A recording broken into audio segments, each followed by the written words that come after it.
All right, let's get to the next one. This was just an interesting thing that happened yesterday and potentially a consequence of Elon now being a senior government official. He gave an interview to Fox Business's Larry Kudlow shortly after a huge outage at Twitter or X. Basically all day, the site was rendered unusable for several hours, especially during the workday. Well, here is Elon saying that it was a massive cyber attack and that it originated in Ukraine. Let's take a listen. There was a cyber attack on X today, which shut it down and may have been foreign sourced. Yes. It's a big story. You want to give us a moment on that?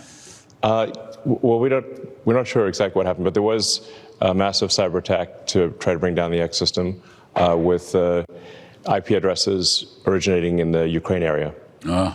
IP addresses originating in the Ukraine area. That's what he has to say. Let's put this up there on the screen. What he said right prior to that, he said, there is still a massive cyber attack against X. We get attacked every day, but this was done with a lot of resources. Either a large coordinated group and or a country is involved. Tracing ... then blaming Ukraine there shortly afterwards. We haven't had Cloudflare or anybody else release any data on the attack, and they haven't done that as well. But, you know, it genuinely could be a consequence of, don't forget, Elon also uses his Twitter account often to basically disagree with the policy of the Ukrainian government. He recently attacked Senator Mark Kelly for visiting Ukraine.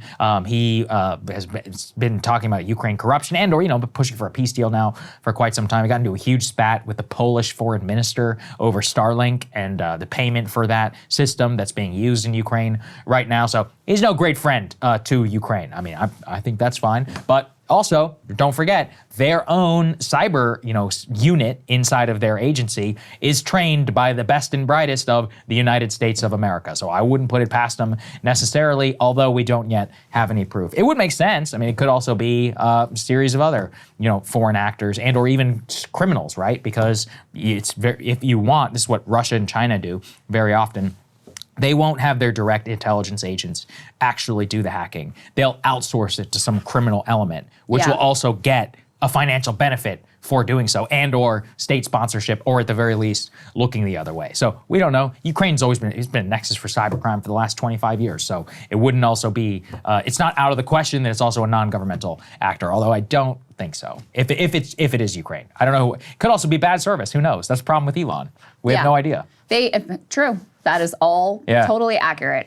Ukraine just launched a mass drone strike on Moscow, actually, which I saw that. Actually, my friend Lex Friedman was in Moscow. Oh, really? Yeah, tweeted about it. He's apparently narrowly missed the drone attack that happened to him. So yeah, Ukraine, maybe not the smartest move to try nearly assassinate one of the most famous podcasters in the United States. And, they also happened to do that, Krystal, I'm not sure if you saw, right before they walked into a peace meeting with the Russians. So well, I think that was the point. I don't think it's very smart. It was to demonstrate, we can hit you where it hurts. But my point is only obviously the Ukrainians are willing to do wild shit, but also I don't trust Elon Musk whatsoever. So who knows? I feel like this is very, I don't know. It is a very convenient explanation for Twitter outage yesterday because it aligns with Elon's foreign policy views, and it lets Twitter off the hook for any potential engineering or technical failure.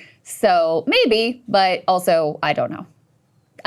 I would need to see more proof and evidence before I came to any conclusions about any of this. I saw there was some hacking collective that claimed to be non-political, just sort of flexing their muscle that took credit for it, but I have no idea if there's any veracity. That's another thing. Look, there's a lot of liberals in the world, especially also in Europe. There's a lot of cyber criminals there too. A lot of them are very pro-Ukraine. They could have hacked him as well. I mean, so who knows? Maybe they're even pro-Ukraine. It doesn't have to be about Ukraine. I mean, Elon's got a lot of enemies around the world. I mean, he's messed in politics in multiple countries all over the place. His approval rating is in the toilet basically everywhere, as I'm about to cover in my monologue, having massive impact on Tesla in particular, where sales are falling off a cliff and where the stock price has just been, absolutely plummeting. So, if someone was trying to cause damage to him, his reputation, his company, just cause trouble or whatever, there are many potential suspects who would want to take aim at Elon Musk, but certainly the Ukrainian government or aligned forces is one of those suspects. Absolutely. Hey, if you like that video, hit the like button or leave a comment below. It really helps get the show to more people. And if you'd like to get the full show